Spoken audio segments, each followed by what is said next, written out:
માતાને વચન આપ્યું હતું કે તેને એક પુત્ર થશે. સામસોને ઈશ્વરને 3 વચનો આપવાના હતા. ક્યારે દ્રાક્ષારસ ન પીવો, ક્યારે મરેલી ચીજોને સ્પર્શવું નહીં, તેના વાળ ક્યારે કાપવા નહીં.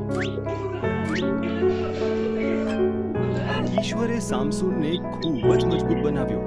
તેણે સિંહને માર્યો અને મધમાખીઓએ સિંહના શરીરમાં મધ બનાવ્યું.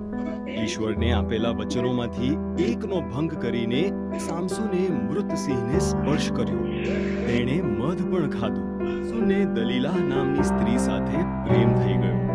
ફલિસ્તીઓએ તેણીને ઘણા પૈસા આપવાનું વચન આપ્યું, જેથી તે જાણી શકે કે સામસોન એટલો મજબૂત કેમ હતો. તેણીએ તેને વારંવાર પૂછપૂછ કર્યું.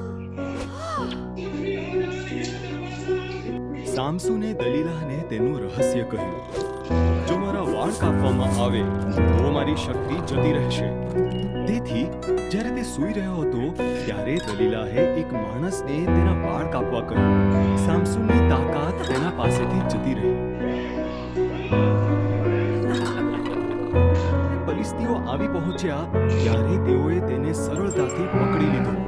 તેઓએ તેને આંધળો કરી નાખ્યો. પછી તેઓએ તેને જેલમાં નાખી અને તેને ભારે પથ્થરની ઘંટીએ દળવા બેસાડ્યો. ધીરે ધીરે સામસોનના વાળ પાછા વધવા લાગ્યા. ફલિસ્તીઓ સામસોનને પરાજિત કરવા બદલ તેમના ખોટા દેવ દાગોનનો આભાર માનવા માટે તેમના મંદિરમાં તેને લાવ્યા.